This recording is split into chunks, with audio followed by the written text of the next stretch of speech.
Hey, what's going on? Captain Blackson97 here, back with another deck profile. Today we'll be learning some fire rescue and fire safety with Rescue Ace. Probably one of the more entertaining and humorous decks I've played through. This one wasn't intensely planning on building this, but after getting a bunch of cards from Amazing Defenders, I had to grab the rest of the fire safety brigade. So without further ado, let's learn how to use a fire extinguisher and learn how to put out some fires. Starting with the heart and soul of the deck, Rescue Ace Hydrant.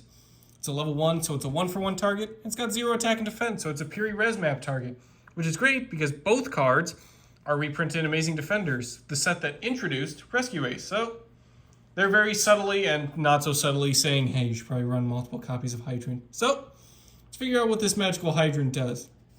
It's got 3 pretty cool effects. While you control a non-Hydrant Rescue Ace monster, your opponent can't target Hydrant for attacks or for card effects, which is a nice little protection for it. Also, you can activate quick play spells and trap cards the turn they were set, if they were set by a Rescue Ace card. Seems a bit complex and complicated, but don't worry. A couple of their cards really facilitate this kind of playstyle, so it's just to help out and pair with their boss monster Turbulence. When you set a bunch of your Rescue Ace quick play spells and normal traps, you'll be able to activate them the same turn. Also, what's cool is during your main phase, just add a Rescue Ace monster from deck to hand. A lot of searchers tend to get their searching off when they're summoned, but Hydrant's pretty cool in that just any time during your main phase, hey, search a monster, why not? Like setting an alarm clock, or an alarm hydrant, if you will. Moving on to the warriors of the deck. We're going to cover 3 copies of Rescue Ace Impulse. What's cool about all the warriors featured in the Rescue Ace deck is they're all level 4 or lower, which means reinforcement of the army, which is also reprinted in Amazing Defenders, becomes a super helpful card in order to search out your warriors that you need for any particular situation. What's cool about Impulse is, along with the other Rescue Ace warriors, anytime your opponent activates a monster effect on the field, you get to tribute Impulse or any of his friends from hand or field to facilitate some sort of Rescue Ace related effect, usually retrieving cards from hand, deck, or graveyard. What's also cool is they have their own unique effects, such as Impulses. During your main phase, choose the one effect monster your opponent controls with the highest attack, your choice if they're both tied, and neither player can activate that monster's effects on the field this turn. And then it also has the patented warrior Rescue Ace of, if there's a monster effect that your opponent activates on the field, tribute Impulse to special summon a machine Rescue Ace monster from the deck. So Impulse is definitely the one to max out on since he just grabs friends from the deck, which is a great way to shortcut into some of their higher level machines, which a lot of them, aside from Hydrant, are pretty high leveled. Or you can just jump right into their boss monster Turbulence, which is pretty hilarious to just dump down a level 9 monster onto the field. So definitely got to give credit for Impulse for being the one that pulls a lot of friends out from the deck. Moving on to the other warriors, we have 2 copies of Monitor, 2 copies of Airlifter. They both kind of have similar on-summon search effects, so we're covering both at the same time. If they're normal or special summoned, Monitor lets you add a Rescue Ace trap from deck to hand, whereas Airlifter grabs a Rescue Ace spell from deck to hand. And then they have the typical Rescue Ace warrior. If your opponent activates a monster effect on the field, tribute Monitor to special summon a Rescue Ace from the graveyard, and Airlifter to special summon a Rescue Ace from the hand. So even if you are a bit bricked up or clogged in your hand, you can use Airlifter to kind of go into some of your bigger monsters that you weren't able to summon that turn, which is still pretty cool. Plus, you get to search your spells and traps, so that always comes in handy. Moving on to the Rescue Ace machines. Much like the Rescue Ace warriors, they all have the same attack and defense values, so using Gizmet cards is super helpful. Specifically for the machines, the warriors not as much, but if you want to splash in a few more of the machine monsters, by all means. We're using 2 fire attackers and 2 fire engines. Similar to Monitor and Airlifter, they both have similar summoning requirements and on-summon effects, so we're going to kind of go through those at the same time. Fire attacker. If a Rescue Ace monster is normal or special summoned to your field, you get to special summon Fire Attacker or Fire Engine from your hand. And then their additional effects go off. For Fire Attacker, if your opponent adds a card from deck to hand, except by drawing it, you get to draw 2 cards, then discard 1. It's a nice little archetypal Pot of Greed, or specifically Angel Baton for the deck, which is super handy. And then Fire Engine, If your opponent special summons a monster to their field, special summon a level 4 or lower Rescue Ace monster from hand, deck, or graveyard. So really just kind of combines the effects of Impulse, Monitor, and Airlifter and kind of just streamlines getting your lower level Rescue Ace monsters onto the field. Which is cool as it isn't limited to warriors, as you are able to get Hydrant through Fire Engine as well. And then finally, the big bad, the main man of the deck himself, Rescue Ace Turbulence. You can either special summon it typically through Impulse or any of their other spells and traps or monsters that recover, but also he has his own special summoning condition, which is banish 2 Rescue Ace cards from your graveyard to special summon Turbulence from the hand. Notice how it says cards, you get to banish both monsters as well as spells and traps, which is super handy for Rescue Aces. You'll be moving a lot of spells and traps around as well as your monsters, so this definitely helps out with the deck as well with stuff like Foolish Burial or Foolish Burial Goods, just to kind of get those monsters or spells and traps respectively into the graveyard if you want to use Turbulence a lot faster. What's cool about Turbulence is if a card you control leaves the field because of your opponent's card effect, so it doesn't even have to be destroyed if it's banished, returned to the hand. As long as the card you control left the field by your opponent, you get to target a card on the field and destroy it. Pretty cool. But we're all here for the big effect. Also, what's cool is during your main phase, set up to 4 Rescue Ace quick play spells and normal traps with different names from each other directly from your deck. Yeah, you know, popping a card on the field is pretty nice, but also just unload your entire back row just directly into your spell and trap zone from the deck. Just quick play spells, traps, up to 4. It's just, this is wild. This isn't Turbulence. This is a complete typhoon of spells and traps. This is hilarious to pull off. Using Impulse to just dispense out a Turbulence and then immediately get out a bunch of those spells and traps that you need. And if you have Hydrant, this is the part where it comes in handy, where you can activate them the turn they were set if Hydrant's on the field because of his passive effect. So that's super handy. Moving on from Rescue Ace into our Gizmet cards, we have 3 copies of Naganaki, the Sunrise Signaler, and 1 copy of Orochi, the Serpentron Sky Slasher. A lot of Gizmets have alliteration in their name, so if I butcher a couple of them, I tried my best, I'm sorry. What's cool about Gizmets is they're pretty generic in that they usually work with monsters or machines that have attack that equal their own defense.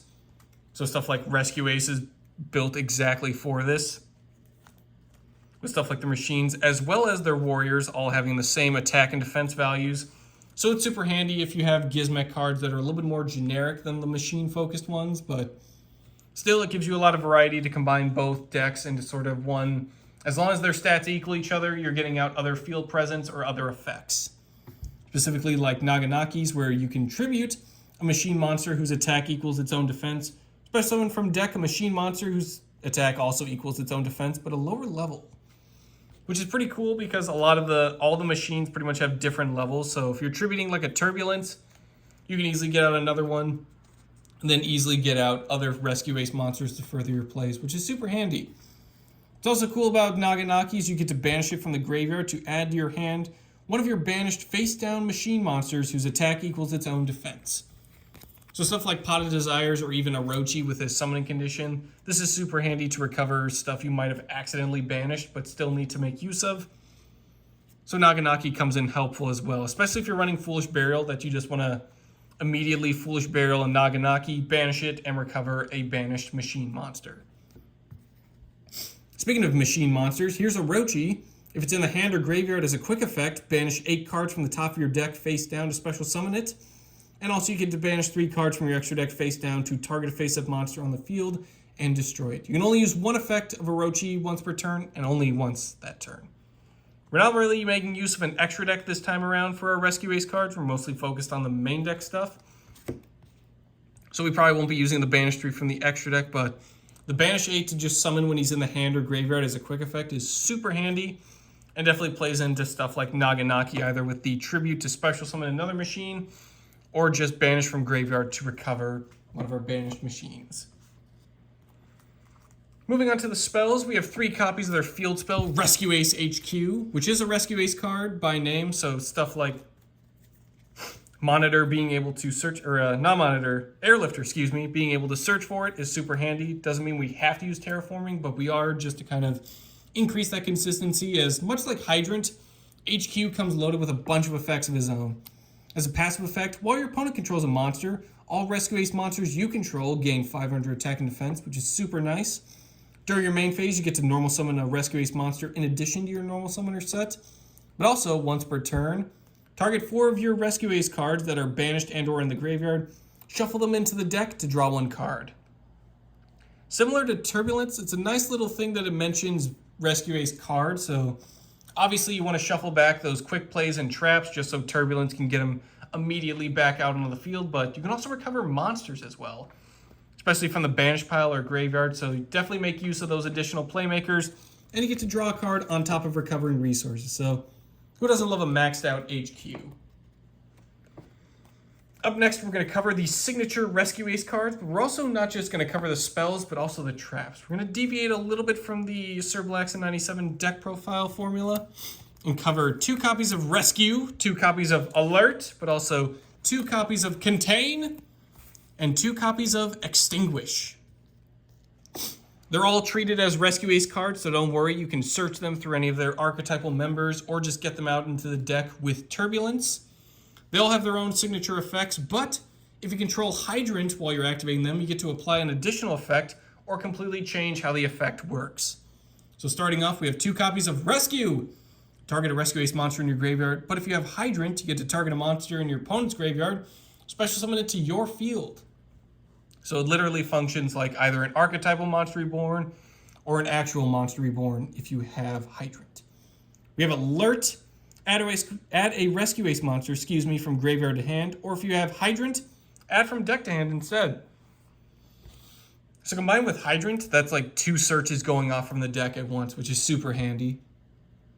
2 copies of Contain. If you control a Rescue Ace monster, target an effect monster your opponent controls this turn, can't attack, has its effects negated, and if you have Hydrant at the resolution of this effect, that monster can't be used as a fusion, synchro, exceed, or link summon material. That's just cruel. That's not Contain, that's imprisonment. Not only can it not attack or have its effects negated, it's also just not going to be used as an extra deck material. That's just cruel, man. That's just harassment of your opponent's monsters at that point. Extinguish doesn't get much better either. It gets pretty cruel. If you control a Rescue Ace monster, target an effect monster your opponent controls, destroy it. Then if you controlled Hydrant, your opponent can't activate the effects of the destroyed monster or of monsters with its same original name this turn. Geez, talk about kicking a monster when it's down. Destroy an effect monster and then prevent those effects from being activated. That's just... Jeez. This Rescue Ace deck is not one to play nicely. This is pretty powerful effects. You may be thinking to yourself, is that what ACE stands for? Alert, Contain, Extinguish? Why, yes it does. This deck does a pretty good job of outlining what the values of Rescue Ace stand for, and if you're wondering, yes, Rescue just means rescue. It's not part of an acronym, it's just Rescue means rescue. I didn't think that had to be mentioned, but if you're really confused, don't worry, Rescue is rescue. The Ace in Ace is Alert, Contain, and Extinguish. Glad we're able to cover all of those cards. Yeah, definitely make use of a Hydrant while you still can, especially with stuff like Machine Duplication, if you really just want to secure additional Hydrants and make use of their extra deck stuff for like Lyralisk Xyz or stuff like Link Rebo. Definitely make use of Machine Dupe as well. But just want to take advantage of, like I do, of just the main deck stuff. 1-for-1's a good way to go. Send a monster from hand to graveyard, especially summon a level 1 monster from hand or deck. Super handy, super simple. Great way, to get Hydrant out on the field just so you can get your additional effects going, or just get a search off as well. Speaking of searches, we also have 1 copy of Reinforcement of the Army. As mentioned, all the Rescue Ace warriors are level 4 or lower, so being able to search for other members of the deck or just using slower copies just so you can focus in on your reinforcements so you only have to run 2 Impulse, also a pretty good strategy. Running 1 copy of Harpy's Feather Duster and Raigeki, just so we can clear out spells and traps and monsters respectively, and just clear out the field so our monsters can make their plays. 1 copy of Terraforming. I really like HQ and just having it in my hand as soon as I can just to get that additional normal summon or shuffle back resources is always helpful, especially if you don't have access to Airlifter to search out those spells. Terraforming just gets the job done for you as well. Next we have Foolish Burial. Send a monster from deck to graveyard. This is just so Turbulence can get going a little bit faster, or if I want to make use of stuff like Monitor just to recover from the graveyard, or stuff like Rescue. Also a good idea there as well. And then finally, 3 copies of Triple Tactics Talent. We're moving a lot of spells, traps, and just, monsters in general all around the place. We're searching them, we're special summoning them, we're recovering them. So you're definitely going to get hand trapped at least once or twice during your attempts to combo off. So having this just kind of gives a little bit of an equalizer. If your opponent has activated a monster effect during your main phase this turn, activate one of the following 3 effects. You get to either draw 2 cards, which is super handy, and unlike Fire Attacker, you don't have to discard one. You can either take control of a monster your opponent controls until the end of the turn. It doesn't target, so you get to snag Dragoon off the field pretty easily, which is pretty cool. Or you can look at your opponent's hand and choose 1 card from it to shuffle back into the deck, which is a great way to prevent other hand traps or key combo pieces from going off during your opponent's turn. That'll do it for today's deck profile. Hope you learned a little bit about fire safety. Don't play with matches, don't play with fire, learn how to use a fire extinguisher, or if not, I at least hope you got some fun and entertainment, as I have, out of Rescue Ace. Definitely one of my favorite decks, so definitely going to put this to use in some remote duels coming up, as this is just a lot of fun, just dispensing boss monsters, getting spells and traps onto the field. It's just super entertaining to me, so definitely hope you get some fun out of it, as I have. That'll do it for today's deck profile. Thank you all for watching, and I will see you guys next time.